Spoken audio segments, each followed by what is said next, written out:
चीज़ possible होगी।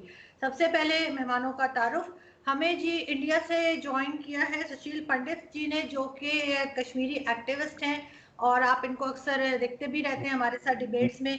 बहुत शुक्रिया सुशील जी कि आप आए, थैंक यू सो मच। और जी हमें पाकिस्तान से हमें ज्वाइन किया, जी पाकिस्तान से हमें ज्वाइन किया है चौधरी हमीद पोटी साहब ने। आपका ताल्लुक पाकिस्तान की तरफ, जो कश्मीर है, आज़ाद कश्मीर, वहाँ से है। तो हम देखते हैं कि दोनों हमें क्या बताते हैं और हमें क्या कुछ नया सीखने को मिलता है या हम कुछ बेहतरी की तरफ जा सकते हैं। सबसे पहले सुशील जी, आपका एक ट्वीट मैंने देखा 1-2 दिन पहले, उसमें आपने कहा है कि जी वहाँ पे जो कश्मीर में जो हिंदूज हैं उनके पास हथियार होने चाहिए और उनके पास असला होना चाहिए और इस किस्म की बात। सर, आपको बहुत लोग फॉलो करते हैं, बहुत लोग आपको सुनते हैं, ना सिर्फ इंडिया में, पाकिस्तान में भी बहुत से लोग आपको सुनते हैं। आपको लगता नहीं कि आप कुछ गलत मैसेज दे रहे हैं यूथ को? बहुत बहुत शुक्रिया, आपने मेरा ट्वीट भी देखा और उस पर एक सवाल भी किया। आपने फिर ये भी सुना होगा कि इसी हफ्ते सोमवार को एक लुक भवन गांव है अनंतनाग में, उसके निहत्थे सरपंच को कुछ दहशतगर्दों की टोली ने आकर अकेले निहत्थे आदमी को, चुने हुए आदमी को गोलियों से भून दिया। वो वहां के मुसलमानों के वोट से जीता था, अकेला हिंदू था गांव में।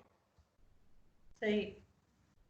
अब इंतजामिया और सरकारें एक एक आदमी को तो तहफ्फुज नहीं दे सकती, हर एक के साथ पुलिस का दस्ता नहीं लग सकता। सही। लेकिन हमारा ऐसे जिहाद से वास्ता पड़ा है जो निहत्थों पर और अकेलों पर बहादुरी जताते हैं, औरतों और बच्चों पर बहादुरी अपनी निकालते हैं। अब हथियारबंद जिहादी कलाशनिकोव लेके आए और पीठ के पीछे वार करके चले जाएं। 40-42 साल का ये शख्स, इसकी 3 बेटियां हैं, इसके अपने वहां बाग हैं, ये वहां के लोगों का इलेक्शन से जीता हुआ सरपंच है। ऐसे में अगर हम ये कहें कि इसके पास खुद की हिफाजत करने की सलाहियत और कुव्वत होती तो शायद ये 1-2 को मार के मरता, या फिर इस पर हमला करने से पहले लोग 2 बार सोचते। क्योंकि ये निहत्था था, क्योंकि ये अपनी हिफाजत खुद करने में इसकी तैयारी नहीं थी, तो इसको आसान सा टारगेट बना दिया गया। यही हाल अभी 2 साल पहले अमरनाथ यात्रा हमारे यहां होती है। हर साल लोग तीर्थ पे आते हैं, लाखों लोग आते हैं, औरतें और बच्चे और बूढ़े भी आते हैं। 8 लोग मार दिए गए, निहत्थे, जिसे आप उर्दू में जियारत कहते हैं, हम उसे तीर्थ कहते हैं। जी। लोग अपने अकीदे की वजह से जा रहे थे, दूर दूर घरों से आए थे, औरतें थीं। उन 8 में से 7 औरतें थी और एक बच्चा था। ये जिहाद की बहादुरी है। देखिए साहब, कि तीर्थ के लिए आए हुए निहत्थे, औरतें, बच्चे, 50,000 का लश्कर लगता है इन 5 लाख यात्रियों को तहफ्फुज देने के लिए। दुनिया में इस तरह की जियारत शायद ही कहीं होती होगी। अपने ही देश में अपने ईश्वर से साल में एक बार कोई मिलने जा रहा है और उसका ये हश्र हो। तो इसलिए मैंने कहा कि वहां के शहरियों को, क्योंकि ये कानूनन भी हक है, हमारा कानून, हमारा संविधान, हमारा आईन कहता है कि लोगों के पास अपनी हिफाजत का हक है, अपनी हिफाजत के लिए तैयारी करने का हक है, हथियार उठाने का हक है। आप किसी पर हथियार ना उठाएं, लेकिन अपनी हिफाजत के लिए जब आपकी जान पर बनाए तो आपका पूरा हक है कि आप हथियार रखें और उसका इस्तेमाल करें जब आप पर कोई बेजा हमला करे।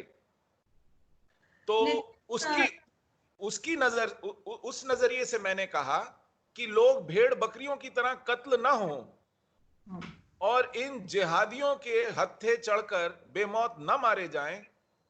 जब तक पुलिस आए, जब तक सिक्योरिटी फोर्सेस आए, ये जहां बहक ना हो जाएं, इनके पास कम से कम एक कॉन्फिडेंस हो कि हम कुछ देर के लिए तो अपनी हिफाजत खुद कर सकते हैं।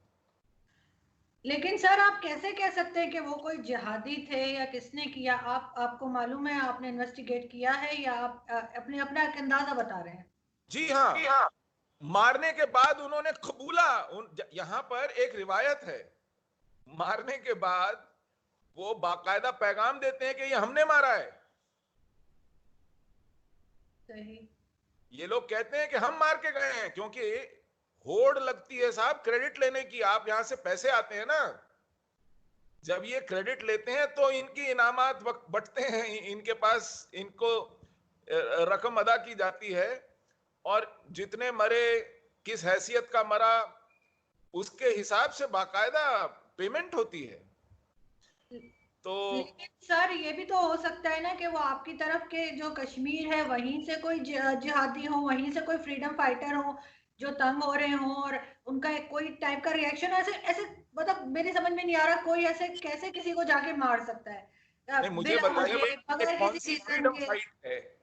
ये कौन सी फ्रीडम फाइट है कि चुने हुए सरपंच निहत्थे अकेले व्यक्ति को पीठ के पीछे से 3-4 लोगों की टोली जाके गोलियां बरसा के मार दे? ये फ्रीडम फाइट है कि जियारत पे आई हुई औरतों पर, बस में बैठी हुई औरतों पर गोलियां छिड़का के निकल जाए? ये कौन सी फ्रीडम फाइट है? ये किससे फ्रीडम है?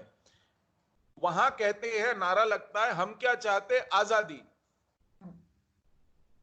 उनसे पूछिए ये कौन सी आजादी है? कहते हैं आजादी का मतलब क्या, ला इलाहा इल्लल्लाह।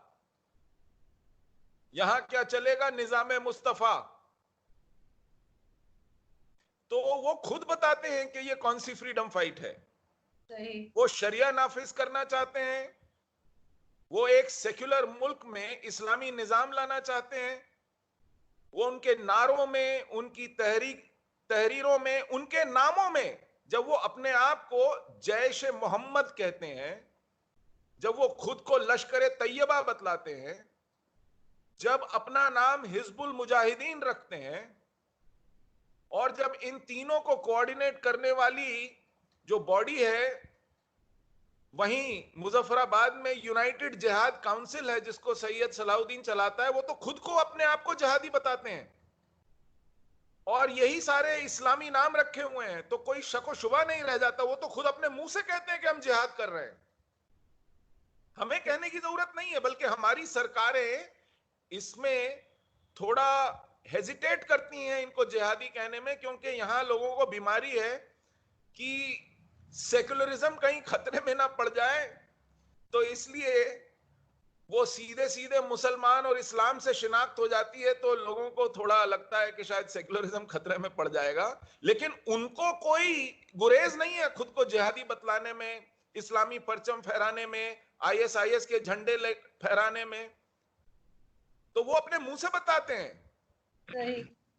मैं फोटी साहब आपकी तरफ चलूंगी। आपने बात सुनी सुशील साहब की, आपको लग रहा है कि ये चीज जो है कहीं पे हम सॉर्ट आउट कर पाएंगे, या ये मजीद टेंशन बढ़ती जा रही है?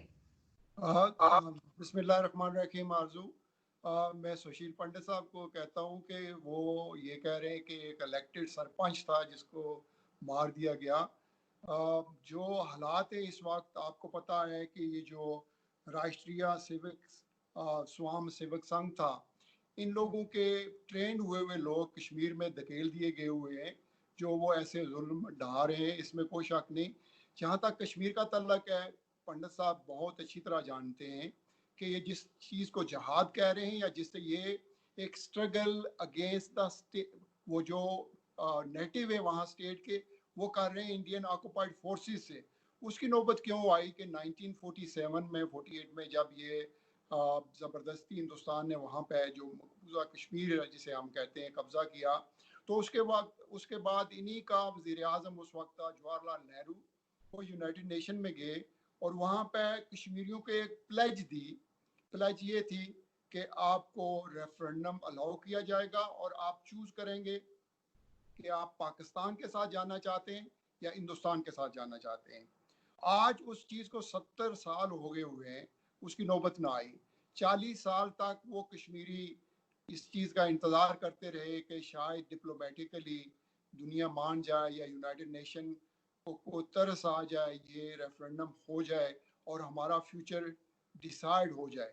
हुआ क्या, 1987-88 में इन्होंने, जैसे अभी नेटेक गवर्नमेंट आई है पिछले 5-6 सालों से, ऐसे ही उन्होंने कश्मीरी को दबाने की कोशिश की, जिस पर एक आर्म स्ट्रगल सामने आ गई। सैयद सलाहुद्दीन का ये कह रहे हैं, बिल्कुल जिहादी काउंसिल के वो चेयरमैन है, और वो आर्म स्ट्रगल उनकी चेयरमैनशिप के अंडर मकबूजा कश्मीर की उस वक्त की असेंबली के कुछ इलेक्टेड लोग थे जिन्होंने इसे लीड किया, जैसे सैयद अली गिलानी हैं, शबीर शाह हैं, और भी बहुत से हुर्रियत पसंद लीडर हैं वहाँ पे। वो उसकी नौबत क्यों आई कि जो दुनिया ने वादा किया था या हिंदुस्तान ने वादा किया था वो फुलफिल ना हो सका, और वो उस स्ट्रगल को अभी 30 साल से जायद का अरसा हो गया हुआ है। ये जो सुशील पंडित साहब कह रहे हैं कि जुल्म हो रहा है, एक नैतिक है, देखें हिंदुस्तान में क्या हो रहा है कि 100 लोगों का माप होता है और 2 मुसलमान होते हैं, उन्हें वो घेर लेते हैं और बड़े बाजार में मारना शुरू कर देते हैं। पुलिस वहाँ पे इन प्रेजेंस होती है और कोई शख्स आगे नहीं बढ़ता। ये कश्मीर के बहुत से ऐसे वाकयात हैं कि 2 भाई थे जो यहाँ से वो गाय ट्रांसपोर्ट कर रहे थे, वो एक मॉब के हत्थे चढ़ गए, उन्होंने वहाँ पे उनको जुल्म कर करके मार दिया इस शक पे कि ये गाय जो लेकर जा रहे थे ये ज़बह करेंगे।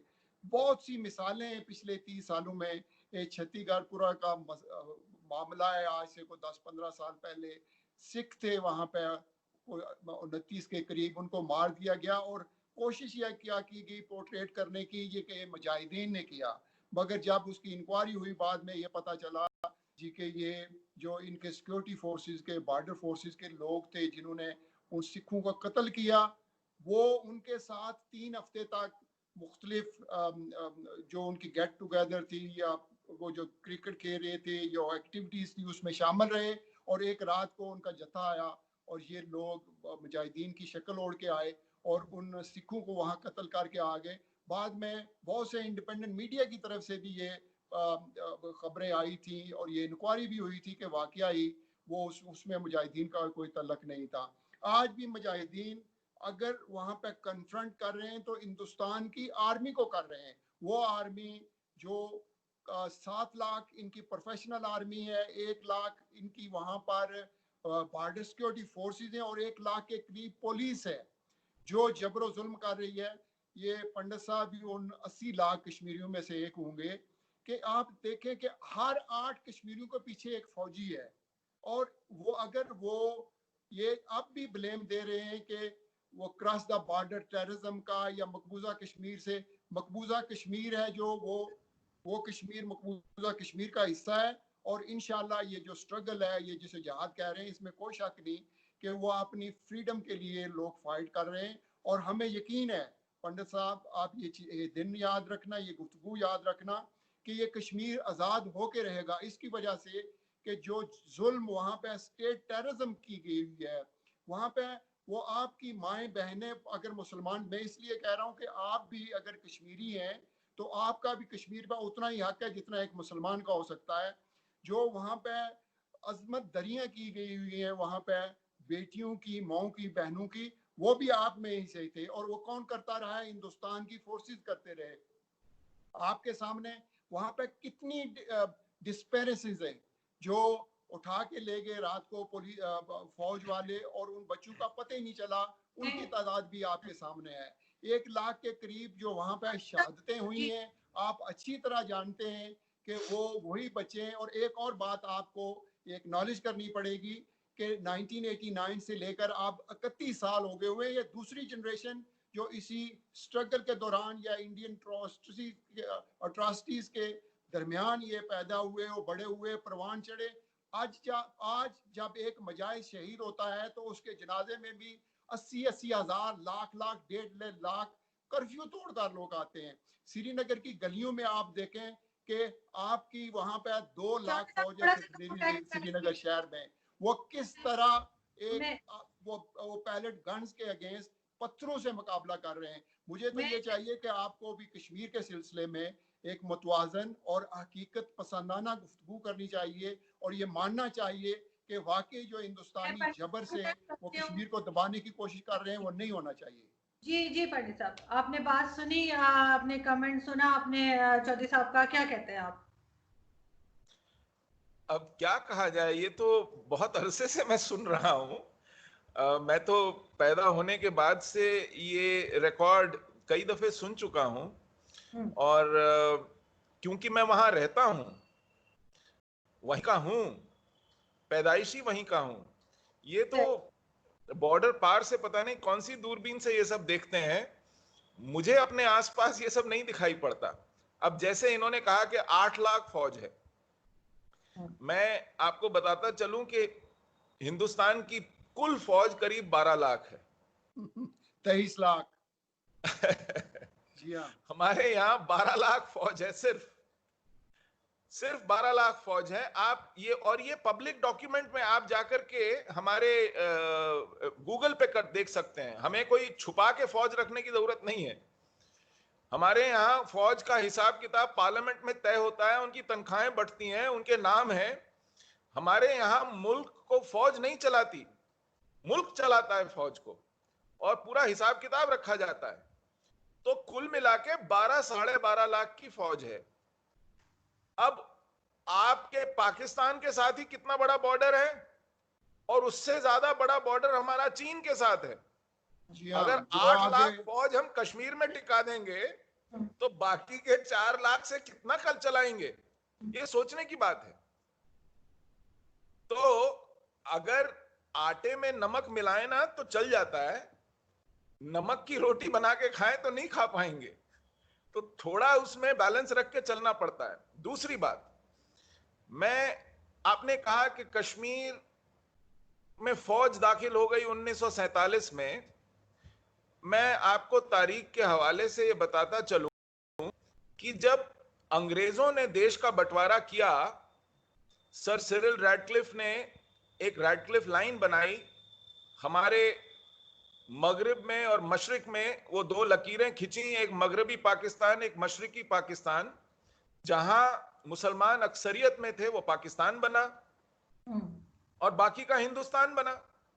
लेकिन कोई 650 रियासतें थीं चौधरी साहब। जब उन रियासतों के बारे में तय करने की बात आई तो उस समय के जो हमारे लीडर थे, कायद थे, उन्होंने कहा कि चलिए वहां पर आप इंतखाबात करा लीजिए, जो जहां जाना चाहे चला जाए। तो जिन्ना साहब ने कहा था, जानते हैं क्या कहा था? कि साहब क्या हिंदुस्तान और पाकिस्तान इंतखाबात करा के हुआ है, रायशुमारी करा के हुआ है? कहा नहीं। कैसे हुआ है? कि अंग्रेज हुक्मरान हैं, अंग्रेज रानी ने सर सिरिल रैडक्लिफ कमीशन बनाया, उसने अपनी मर्जी से लाइन खींच दी, सेंसस रिपोर्ट मंगा के। वो तो हिंदुस्तान आया भी नहीं, लंदन में बैठे बैठे नक्शे पे लाइनें खींच दी। क्यों? क्योंकि वो सॉवरेन पावर है। तो अगर ब्रिटिश इंडिया का पार्टीशन सॉवरेन पावर अपनी मर्जी से करता है तो वो अपनी मर्जी से तय करने दीजिए कि वो कहां जाएंगे। उन पर अपनी जमहूरियत क्यों थोपते हैं? तो कांग्रेसी लीडर जो थे वो फटाफट कह रहे थे कि ये मामला निपटे, मान गए। जिन्ना साहब जानते हैं ये ऐसा क्यों कह रहे थे? ये वकील तो थे, अच्छी दलील दे लेते थे, लेकिन उन्हें ये मालूम था कि हिंदुस्तान में ऐसे बहुत से नवाब हैं, ऐसे बहुत से निजाम हैं, ऐसे बहुत से राजा हैं जो हैं तो मुसलमान, लेकिन उनके नीचे जो रियाया रह रही है वो ज्यादातर अक्सरियत में हिंदू है। अगर आप हिंदू रियाया से पूछेंगे तो वो हिंदुस्तान कहेंगे, लेकिन अगर आप उन्हीं नवाबों और निजामों से पूछेंगे जो मुस्लिम लीग की फंडिंग करते हैं तो वो पाकिस्तान मांगेंगे। तो इसलिए ये हक इरादियत नवाबों और निजामों को दिया जाए, ये तारीख में दर्ज है साहब। इसीलिए चाहे वो जूनागढ़ का नवाब हो, चाहे भोपाल का नवाब हो, चाहे निजाम हैदराबाद हो, इन सब ने सपने देखने शुरू कर दिए थे कि हिंदुस्तान के पेट में आधा दर्जन पाकिस्तान बनाएंगे, दाएं और बाएं तो पाकिस्तान है ही। तब जिन्ना साहब से पूछा गया था कि साहब ये जो आपने जुआ खेल लिया है, ये ठीक इसके उलट कश्मीर में है, वहां राजा हिंदू है और अक्सरियत मुसलमानों की है, तो कहीं कश्मीर को आपने दांव पे तो नहीं लगा दिया? तो ये जिन्ना साहब का कहना था कि कश्मीर का सेब तो मेरी जेब में है। लोगों ने पूछा कैसे, तो उन्होंने कहा 3 वजह से। जहां पर 70% अक्सरियत मुसलमानों की हो, हिंदुस्तान कैसे रख लेगा उसको जबरदस्ती? दूसरा, वो पाकिस्तान के बॉर्डर के साथ है, हम तो कभी भी घुस के कुछ भी कर लेंगे, लेकिन हैदराबाद तो बड़ी दूर है, भोपाल जूनागढ़ बहुत दूर है, कोल्हापुर बहुत दूर है, आरकोट बहुत दूर है, वहां तो फौजें नहीं जा सकती, इसलिए वहां के नवाबों और निजामों को इसके लिए दुरुस्त करना पड़ेगा। और तीसरी बात उन्होंने कही कि कश्मीर, जम्मू कश्मीर रियासत के जितने भी सड़क के रास्ते हैं वो पाकिस्तान होकर के जाते हैं। श्रीनगर, बारामूला, उड़ी, मुजफ्फराबाद होते हुए रावलपिंडी निकलता है, जम्मू रणबीर सिंहपुरा होते हुए सियालकोट निकलता है। जम्मू कश्मीर अपनी रसद, अपने नमक, यहां तक के मिट्टी के तेल के लिए पाकिस्तान पर डिपेंडेंट है, तो कहां जाएगा जम्मू कश्मीर? यह सोचा था उन्होंने।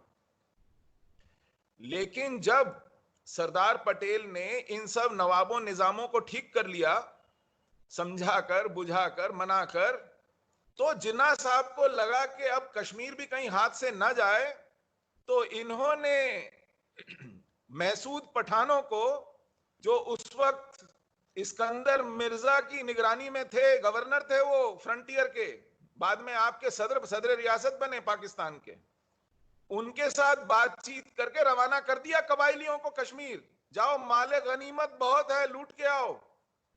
और साथ में अपने फौजी लगा दिए। मेजर अकबर खान, उन्होंने तो किताब लिखी है कि मैंने कश्मीर में कैसे जंग लड़ी, आप ही की पाकिस्तान फौज के मेजर थे, बाद में ब्रिगेडियर रिटायर हुए, उनकी किताब पढ़ लीजिए। इस तरह आप फौजी कुव्वत से कश्मीर हथियाने जब दाखिल हुए जम्मू कश्मीर रियासत में 20 अक्टूबर 1947 को, तब कश्मीर के राजा ने, जो तब तक आपके जिन्ना साहब के साथ स्टैंड स्टिल एग्रीमेंट साइन कर चुका था कि मुझे वक्त दीजिए मैं तय करूंगा, वो हिंदुस्तान आया, उसने कहा कि मेरी हिफाजत कीजिए। हिंदुस्तान ने कहा कि आप हमारा हिस्सा नहीं है, हमारी फौजें आप तक नहीं जा सकती, तो उसने कहा लीजिए, एक्सेशन किया, अब तो मैं आपका हिस्सा हूं, अब हिफाजत कीजिए। तो हिंदुस्तान की फौजें जम्मू कश्मीर दाखिल हुई, उन कबायलियों को, उन पाकिस्तानी फौजियों को जो सादी वर्दी में कबायलियों के साथ घुल मिलकर घुसे थे कश्मीर, और वो कत्लो गारत का सिलसिला जो पुंछ में देखा गया, बारामूला में देखा गया, मुजफ्फराबाद में देखा गया, कोटली में देखा गया, मीरपुर में देखा गया, राजौरी में देखा गया, दिल दहला देने वाला है। तब हिंदुस्तान की फौजें पहली बार कश्मीर में दाखिल हुई, वहां के लोगों को तहफ्फुज देने के लिए जो लूटपाट और बर्बरियत का शिकार हो रहे थे कबायलियों और पाकिस्तानी फौज के हाथों। इंडिया इंडिपेंडेंस एक्ट के तहत वहां का राजा इस बात के लिए जिम्मेदार था, ये उसकी आजाद हक था कि वो कहां जाए। उस हक का इस्तेमाल करते हुए उसने एक्सेशन साइन किया भारत के साथ। लॉर्ड माउंटबेटन ने उसको साइन किया, किसी हिंदुस्तानी ने साइन नहीं किया, अंग्रेज ने साइन किया। चलिए, लेकिन क्योंकि आप हमलावर थे और हमारे नेहरू साहब को कुछ शौक चल रहा था, यूनाइटेड नेशंस का नया नया यूनाइटेड नेशंस बना था दूसरी जंग अजीम के बाद, तो उन्होंने कहा चलिए जंग बहुत लड़ ली, 1.25 साल जंग चली गई। शेख अब्दुल्ला ने भी समझाया कि साहब मेरी जो बात मानते हैं वो कश्मीरी बोलने वाले कश्मीरी हैं जो घाटी में रहते हैं, चौधरी हमीद साहब जैसे लोग मेरी बात नहीं मानते जो उस तरफ रहते हैं, तो उन्हें वही रहने दिया जाए और हमारे पास जितना है उतना रख लिया जाए।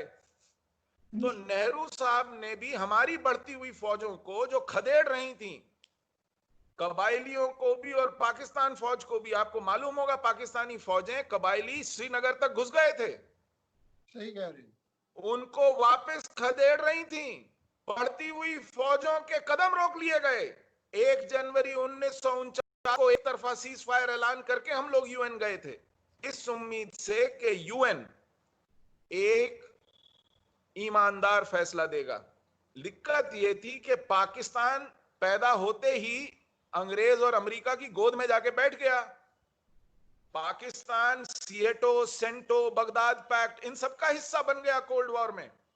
तो उन सब लोगों को लगा कि ये हमारा ही पाला पोसा बनाया हुआ मुल्क है, हमारे लिए हमेशा फर्माबरदार रहता है, हमारी फौजें, हमारा असला, हमारी हर नखरे को उठाता है।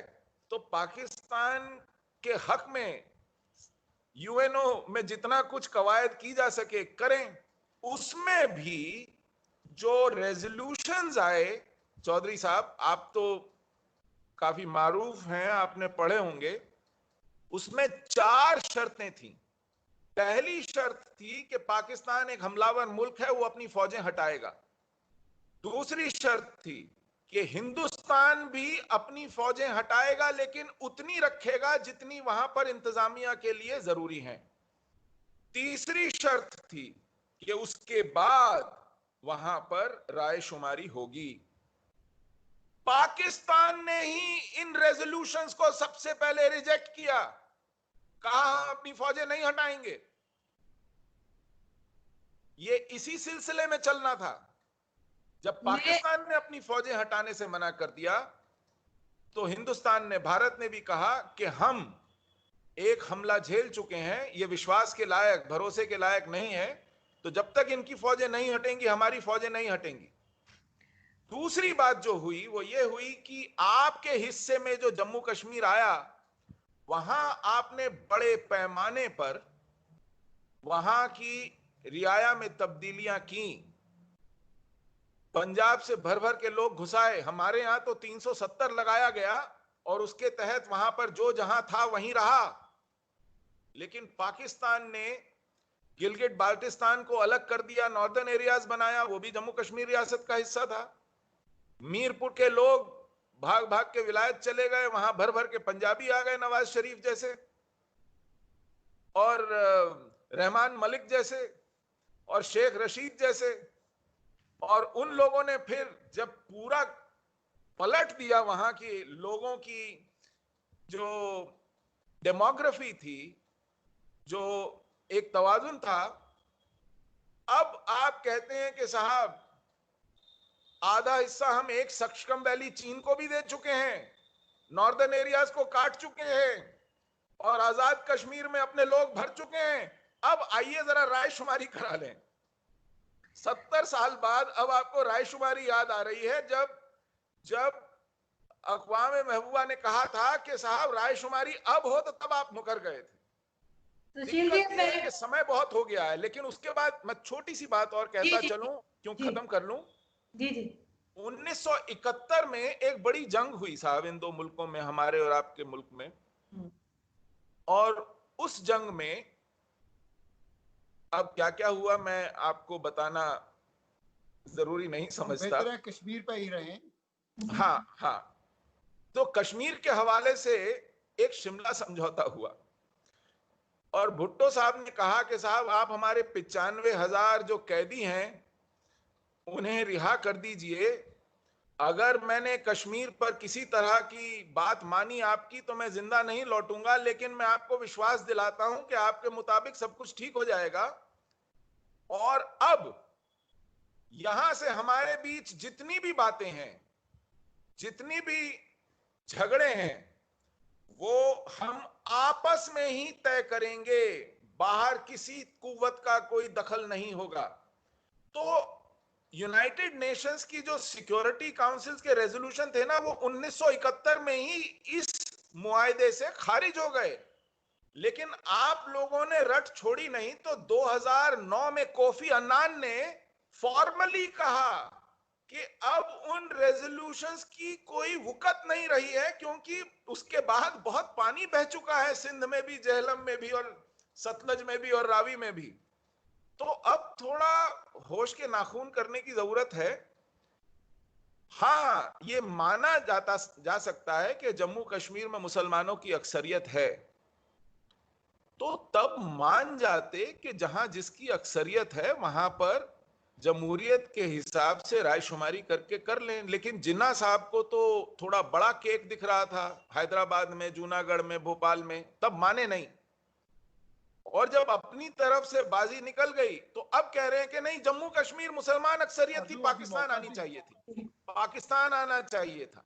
तो ऐसे नहीं होता कि चित भी मेरी, पट भी मेरी, अंटा मेरे बाप का, ऐसे होता नहीं है। और हम हमने तो कभी भी टू नेशन थ्योरी को माना नहीं था।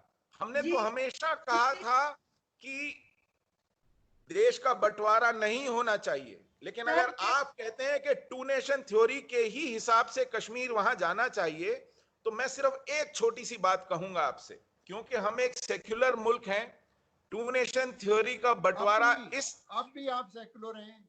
जी हाँ, जी हाँ, हमारे आईन में लिखा है कि हम सेक्युलर हैं। वो आइन 3 आर्टिकल 370 और A35 के बाद बदल चुका है। नहीं नहीं नहीं, सेक्युलरिज्म वहीं का वहीं है, अब आप थोड़ा सा सेक्युलरिज्म वहीं मौका का दें, वहीं मैं है। आपको इन सब चौधरी बातों का साहब से मैं जवाब देना कमेंट चाहता ले हूँ। लेती हूँ पहले। पंडित जी, फिर मैं आपकी लेकिन तरफ मैं आती हूँ। जी बात चौधरी पूरी साहब। कर लूं, जी। बात पूरी कर लूं। हम्म। अगर बंटवारे के ही प्रिंसिपल को माना जाता तो सब मुसलमानों को पाकिस्तान मुल्क मिल गया था, उन्हें हिंदुस्तान खाली करके चले जाना था। हमने कहा कि नहीं, हम सेक्युलर मुल्क हैं, आप यहां रहें। और आज अल्लाह के फजल से आपसे ज्यादा मुसलमान हमारे यहां हैं, हमने उन्हें रखा है, क्योंकि हमने टू नेशन थ्योरी को रिजेक्ट किया है। लेकिन अगर आज भी आप कहते हैं कि नहीं नहीं नहीं, उसी थ्योरी के आधार पर, बिना पर हमको कश्मीर चाहिए, हालांकि मैं इस बात के लिए किसी ने ऑथराइज नहीं किया है, लेकिन अगर आप टू नेशन थ्योरी को ही इंसिस्ट करते हैं कि नहीं वैसी ही इंप्लीमेंट होनी चाहिए, तो क्या कश्मीर के साथ आप हिंदुस्तान के 20 करोड़ मुसलमानों को रेलवे में भर भर के लेंगे पाकिस्तान के अंदर, टू नेशन थ्योरी मुकम्मल करेंगे? जी चौधरी साहब। हाँ, पंडित साहब, मैं गुजारिश करूं कि ये जो कह रहे हैं ना, बाकी की सब रियासतें जो वो हिंदुस्तान और पाकिस्तान में शामिल हो गई थी, 3 रियासतें रह गई थी, जूनागढ़, हैदराबाद और कश्मीर। जो जूनागढ़ थी उसके जो वज़ीर आज़म थे या रूलर थे वो सर शाहनवाज भुट्टो थे, और वहाँ पे अक्सरियत जो आबादी थी वो हिंदुओं की थी। हैदराबाद में मुसलमानों की थी। इन दोनों रियासतों पे हिंदुस्तान ने पहले कब्जा कर लिया। अब उसके बाद जब कश्मीर के आप कह रहे हैं ना, कश्मीर में ये स्ट्रगल क्यों शुरू हुई? अगर आज आप उसी जो महाराजा हरी सिंह था उसका बेटा है मेरे ख्याल में भीम सिंह, उसकी इस बार उसकी आप ही के पार्लियामेंट में तकरीर सुन लें कि वो किस वजह से किन किन शराइत पे गए थे उस वक्त हिंदुस्तान के साथ। हकीकत यह है कि जो आप कह रहे हैं ना कि दो नुकाती एजेंडा, वो उसी वक्त दफन हो जाता है या ख़त्म हो जाता है जब कोई मुल्क वायलेट करता है, और वो हिंदुस्तान ने वायलेट किया है। आप ये चीज़ मान रहे हैं कि वाकई जो मुजाहिदीन थे, मुजाहिदीन कौन थे, स्ट्रगल किन लोगों ने की? हमारे आबा अजदाद ने, मीरपुर डिवीजन के लोगों ने, पुंछ डिवीजन के लोगों ने, और मुजफ्फराबाद की तरफ के लोगों ने, गिलगित और बल्तिस्तान की तरफ ने।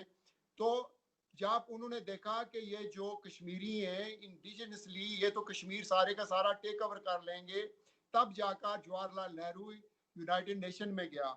अगर हिंदुस्तान ने पिछले 70 साल वो यूनाइटेड नेशन की रेजोल्यूशन की परवाह नहीं की, तो हमें भी उस चीज़ की फिक्र नहीं है। इसमें कोई, आप 1971 का जिक्र कर रहे थे, इसमें कोई शक नहीं, साजिशें हुई, मगर कश्मीर की तरफ से पाकिस्तान ने गेन किया। वो बांग्लादेश अलहदा मुल्क बन गया, वो मुसलमानों का मुल्क बना, वो वापस हिंदुस्तान में जम नहीं हुआ। इसलिए आप इतनी बड़ी विक्ट्री या क्लेम नहीं कर सकते।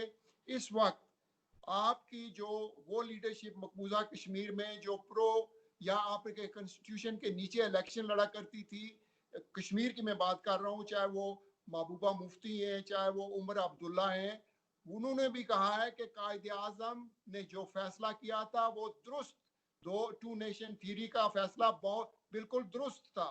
हिंदुस्तान, और वही कायदे आजम, उसी कायदे आजम ने यह भी कहा था, जो हमारे लीडर थे, कायदे आजम ने कहा था कि you have seen Hindu as a slave, you have not seen Hindu as a master. और वो मास्टरशिप का जो फार्मूला है वो नरेंद्र मोदी की गवर्नमेंट आने के बाद कश्मीरियों ने उसको भी चख लिया है।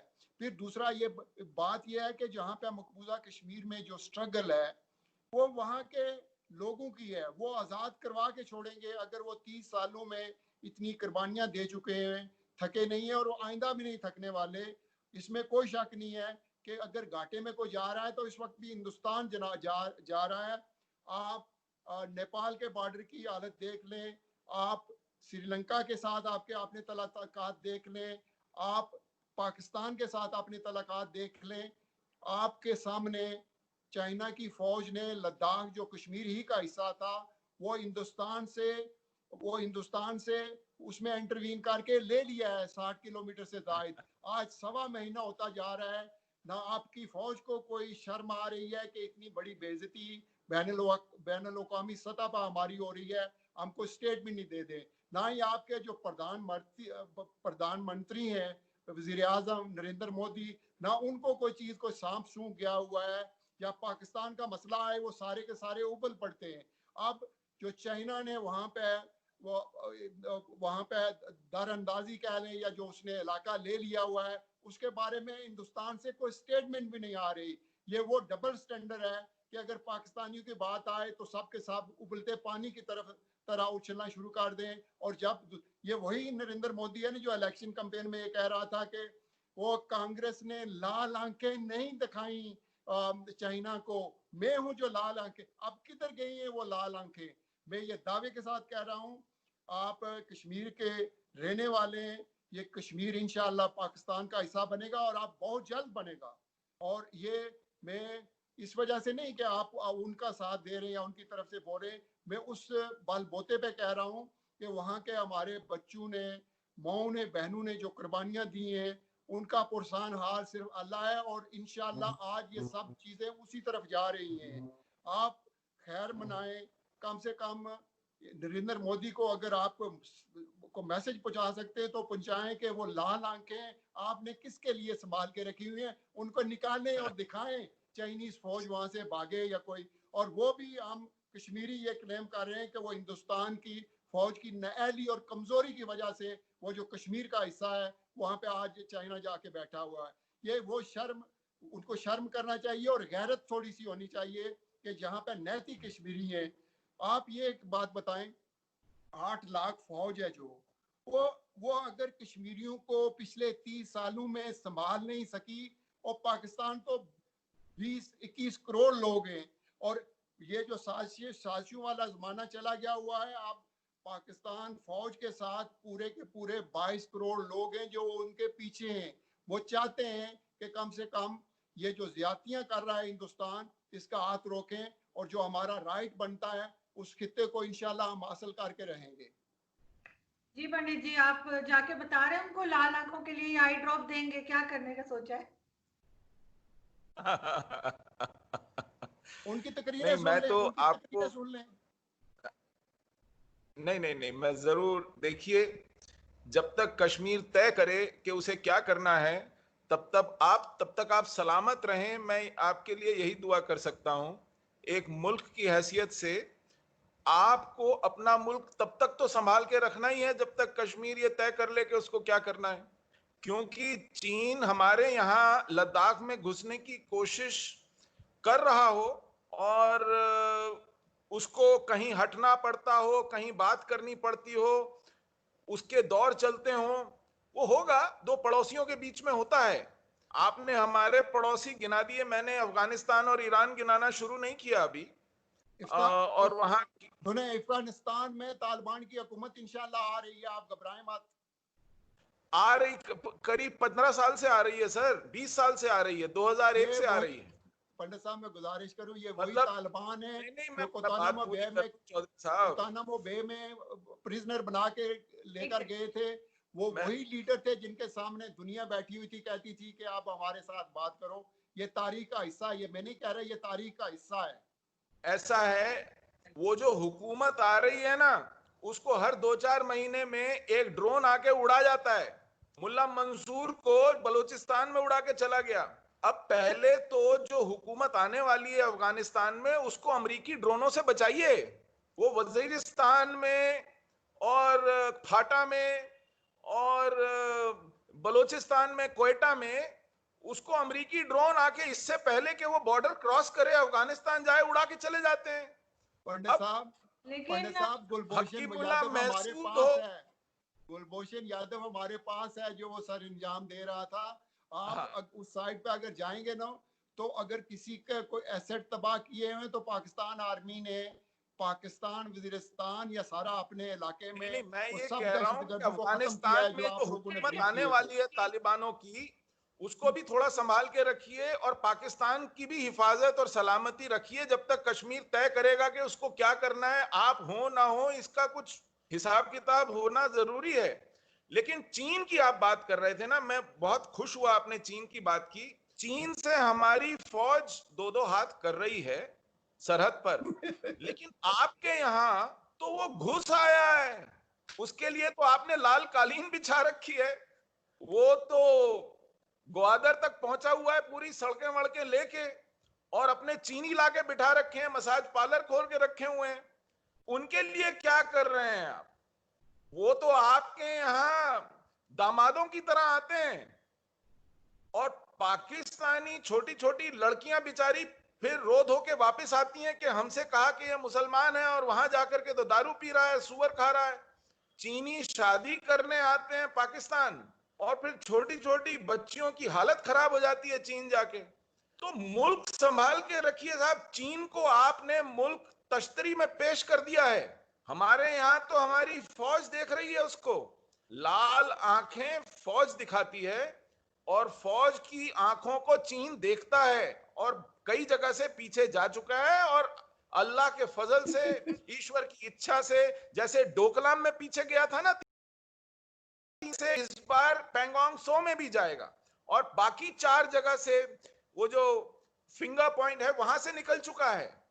आपने अगर देखा, नक्शे वक्शे आप देखते हो या अखबारों में पढ़ते हो, अगर आप सिर्फ पीटीवी की जिरह न सुने और जो आलमी सतह पर अखबार और चैनल्स बताती हैं उनको देखें, बीबीसी देखें, अल जजीरा ही देख ले चलिए, उसी से अगर आप खुश हो रहे हो, तो वो भी आपको बताएगा कि हमारी फौज चीन की फौज के आंख में आंख डालकर बात करती है साहब। ये फौज वो है जिसने आपके 95,000 लोग लिटा दिए थे, बेल्ट और असला नीचे रखवा दिए थे, और 4 जर्नैल थे, 4 जर्नैल ईस्ट पाकिस्तान में। जनरल नियाजी भी था उनमें से एक, लेकिन 4 जर्नैल थे, 4। सर सर एक सेकंड सर, तो जहां वो तक मुझे फौज पता है। है सर, हमें हमें अमजद शुएब साहब, जो जनरल अमजद शुएब साहब हैं हमारे यहाँ, उन्होंने भी बताया है कि हमारे एक फौजी पे, सब फौजियों की तादाद कम थी हमारे पास, एक फौजी पे सर आप 15 लोग खड़े करेंगे, बहादुरी तो नहीं है ना? ये नहीं, ये आरजू कहेंगे आरजू सर, में, जीतने के। आरजू अभी मेरी एक बात आप सुने थोड़ा सा मुझे जवाब सर, देने एक दो। सेकंड सर, मुझे मुझे ये बताएं ना कि खैर हम बहुत अरसा हो गया सर, 72 ईयर्स हो गए लड़ते लड़ते लड़ते। सर आपको लगता क्या है कि इसका सॉल्यूशन क्या है कश्मीर का? मैं बताता हूँ कश्मीरियों से तो बात नहीं होती, दोनों सही हुकूमत बात चाहे की। पाकिस्तान की हो चाहे भारत की हो, आपस में लड़ती रहती है, लेकिन जो लोग वहां रहते हैं, जो मेन जिनका वो जिनकी जगह है, जी, उनसे कोई नहीं पूछता, उनकी कोई आपने बात नहीं। बिल्कुल बहुत सही वाजिब सवाल पूछा, और ये सवाल बहुत अरसा पहले पूछा जाना चाहिए था। जिस दिन आंखों से ये मजहबी जुनून नहीं उतरेगा, जब तक आप हिंदू को इसी तरह कि ये कैसा स्लेव है और कैसा मास्टर है, इसी अंदाज में उसके बारे में बात करेंगे, जब तक आप अपने मुल्क को या फौज या जिहादी तंजीमों के हवाले रख के चलेंगे, वहां पर सिविलियन हुकूमत नहीं आ पाएगी, और वहां की जहनियत में तासुबी लोग और नफरत करने वाले लोग हावी रहेंगे। जब आपके यहां मियां मिट्ठू जैसे लोग नाबालिग लड़कियों को उठा उठाकर केवल इसलिए ले जाएंगे अधेड़ उम्र के लोगों से निकाह पढ़वाने, क्योंकि वो हिंदू लड़कियां हैं, हिंदू बच्चियां हैं, जब तक आप मुहाजिरों को इंसान नहीं समझेंगे, जब तक आप सिंधियों को और बलोचियों को हक इरादियत नहीं देंगे, तब तक आप इस लायक नहीं रहेंगे कि किसी और मुल्क के अंदर क्या हो रहा है उसके ऊपर उंगली उठा सकें। बहुत जरूरी है कि आप अपनी हवाई फौज का इस्तेमाल अपने शहरियों पर फाटा में, स्वात में, वजीरिस्तान में न करें। हमारे यहां फौज कभी एयरफोर्स का इस्तेमाल नहीं होता है शहरियों पर। हेलीकॉप्टर्स में रख करके बॉडीज नहीं फेंकी जाती हैं बलोच लड़कों की। हमारे यहां इस तरह का मुल्क नहीं है जो तासुबी जिहादी जहनियत के लोग यरगमाल करके बैठे हों। ऐसा नहीं है हमारा मुल्क। यहां जमहूरियत है, आईन का राज है और लोग एक तरीके से चलते हैं। लेकिन सर और बलोचिस्तान इसलिए में हो रहा इसलिए है। एक इसलिए बहुत जरूरी है, बहुत ही जरूरी है कि पहले तासुबी वो जो एक खुमार है कि हम जिहाद करके हिंदू को फिर से गुलाम बना के इस पूरे सरजमी हिंद पर इस्लाम का परचम फहराकर कुछ हासिल कर लेंगे, तो वो अब ख्वाबो ख्याल की दुनिया है, उसे रहने दीजिए। हम लोग बहुत अच्छे से पंडित साहब 20 करोड़ मुसलमान हैं, संभाल के रखे हुए हैं। जब पाकिस्तान बना था 4 करोड़ भी नहीं थे, आपको मालूम है? आप मुझे बताइए, आपके यहाँ तो लाखों हिंदू थे, कहां गए? लाखों सिख थे, कहां गए? वो यहीं पे हैं, पाकिस्तान में हैं पंडित साहब। एक सेकंड कहां सर, गए? मैं ये कहूंगी सर कि बलूचिस्तान के बारे में बहुत गलत खबरें हैं आपके पास। सर ऐसा कुछ नहीं हो रहा कि हेलीकॉप्टर फेंक रहे। सर क्या हो गया आपको? आप कम पंडित से कम साहब मेरे पास वीडियो आ रहे हैं, आरजू आरजू साहिबा, वीडियोस पे वीडियोस आ रहे हैं मेरे पास। देखें, वीडियोस फेक वीडियो बलूचिस्तान से वीडियोस आ रहे हैं। सर, फेक वीडियोस होती है, आपको पता है। जी चौधरी साहब, आप कुछ कहना चाह रहे थे? ये पंडित साहब कह रहे हैं ना, इनके एक लीडर हैं बीजेपी के, सबरामनीम स्वामी है मेरे ख्याल में, अपर हाउस के मेंबर हैं। ये उनकी स्टेटमेंट सुन लें। ये जो कह रहे हैं ना कि जहाँ तक तल्लक है, मैं कहता हूँ कि मैं बहैसियत मुसलमान, मैं हिंदू लोगों के खिलाफ मेरा तासब नहीं है, ना ही मेरी नफरत है। मेरा तासब और मेरी नफरत उस फौज के खिलाफ है जो मेरी बेटियों को, मेरी बहनों को वहां पर जद्दोजहद करती है और मेरे बेगुनाह बच्चों को शहीद कर रही है मकबूजा कश्मीर में। मेरा तासब उनके खिलाफ है। फिर एक और बात मैं आपसे कहूँ कि ये वही मुसलमान हैं जिन्होंने 1000 साल तक इसी हिंदुस्तान पे हुकूमत की। कोई एक वाकया भी आप बता दें कि किसी हुक्मरान ने रिलीजियसली हिंदुओं के साथ कोई जुल्म किया हो या सिखों के साथ कोई जुल्म किया हो। आप ये जो जितनी चीजें बातें आप कर रहे हैं एक ना, इन औरंगजेब रियलिटी, नाम का बादशाह हुआ था सुने साहब, सुने सुने सुने सिर्फ सुने एक नाम वही ले रहा हूं अभी। देखें, मैं उसी औरंगजेब आलमगीर की बात आपको बता रहा हूँ। आपके प्रोफेसर हैं जो लेक्चर दे रहे थे, हिंदू हैं अपनी यूनिवर्सिटी में, वो कहते थे कि औरंगजेब आलमगीर के साथ एक फौज जा रही थी, ट्रेवल कर रही थी, जिसका जनरल एक हिंदू था और वो वहां पे किसी जगह पे उनका पड़ाव हुआ। वहां पे बहुत बड़ा मंदिर था नजदीक। वो हिंदू ख्वातीन थी वो जो चली गई वहां पे पूजा करने के लिए। जब वो वापस ना आई तो उनकी, ये हकीकत है, ये जो मैं कह रहा हूँ मैं कोई बना नहीं रहा, ये हकीकत है। जब वो वापस ना आई तो पता किया गया कि वो किधर गई। ढूंढने पे वो बेसमेंट पे आदमोई ख्वातीन मिली दो, उनको लेके आई। पता क्या चला कि वहां पे जो भी स्वामी था या पंडित था, ये जो कुछ भी जो आपका रिलीजियस प्योरा था, उसने उनको वहां पे रेप किया, जिस पर उसको फांसी दी गई। मैं आपके एक स्कॉलर की बात बता रहा हूँ। तो रंगजेब का पीरियड जो, आप इसमें कोई शक नहीं कि रंगजेब एक स्ट्रेट फॉरवर्ड किस्म का रूलर था। रंगजेब के साथ ये भी मंसूब किया जाता है कि उसके जितना अमन रियासत में उसके वक्त पर रहा है, पूरे बाकी के जितने भी मुगल हैं किसी का नहीं रहा। कहने का मतलब यह है, जो चीज आप कह रहे थे ना, मैं उसका चीज का जवाब देना चाह रहा हूँ चौधरी साहब, मैं सिर्फ 3 किताबें आपको बताऊंगा और ये हिंदुओं की लिखी हुई नहीं है। एक है तारीख हसन, ये कश्मीर, हसन कोई हामी है, उसने लिखी है तारीख हसन। मैं कश्मीर का हूं इसलिए बता रहा हूं आपको। और 2 किताबें हैं, मैं नाम ले रहा हूं। दूसरी किताब है तौफतुल अहबाब, ये फारसी में है, तीसरी किताब है बहरिस्तान शाही, ये तीनों कश्मीर के बारे में है।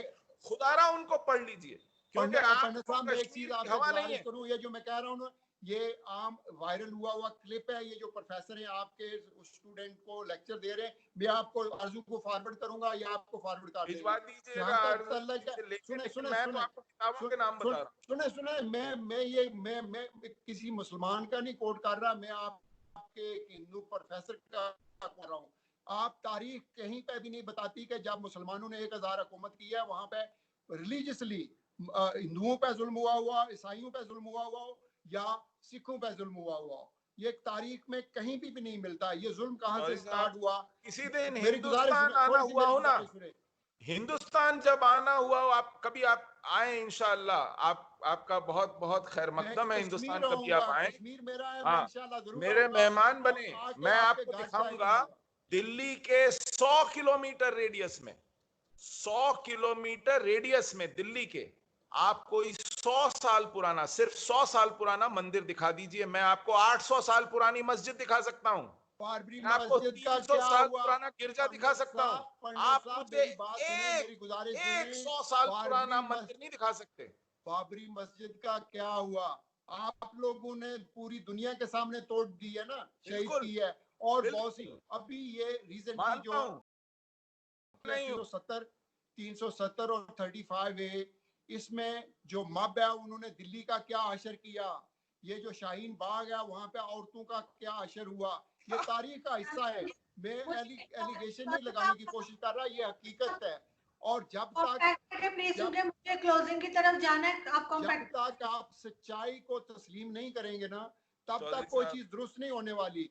हकीकत यह है कि हिंदुस्तान में, मैंने मैं आपसे इनकी इस पहले कहा बात है से कि पूरी तरह इत्तेफाक रखता हूं, जब हाँ, तक सच्चाई को तस्लीम नहीं करेंगे कुछ नहीं होने कश्मीर वाला। की सच्चाई पे आ जाए, कश्मीर की सच्चाई पे आ जाए। आप यूनाइटेड नेशन के ऑब्जर्वर लगा कश्मीर रहे की हैं सच्चाई कि हिंदुस्तान की सच्चाई से मुख्तलिफ नहीं है, एक कश्मीर मिनट की सच्चाई पाकिस्तान की सच्चाई नहीं, से सुने ना, मुख्तलिफ नहीं है। सुने, मैं कहता हूँ यूनाइटेड नेशन के ऑब्जर्वर लगा लेना, जो अदारा बना हुआ है, और वो रिपोर्ट करे कि कौन किसके साथ ज्यादती कर रहा है, कौन फौज है जो सिविलियन आबादी पर मार्टर फेंक रही है, गोले फेंक रही है। यूनाइटेड नेशन के ऑब्जर्वर उनको काम करने दें, मगर कुछ भी नहीं ऐसा हो रहा।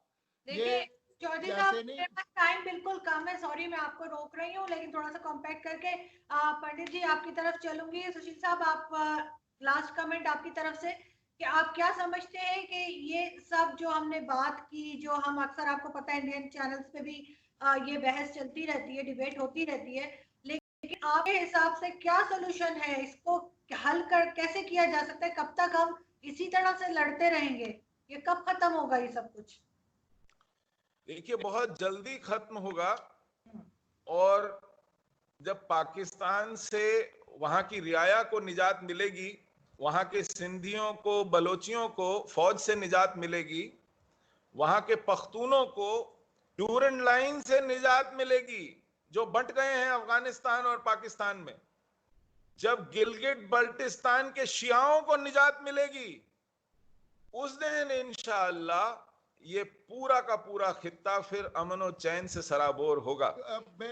फौजी कूटों से निजात मिलेगी, पाकिस्तान के जर्नैलों से निजात मिलेगी, जो आ जाएं कुर्सी पे तो फिर हटते नहीं है, और हटाने की कोशिश करो तो फिर इक़्तिदार में आ जाते हैं।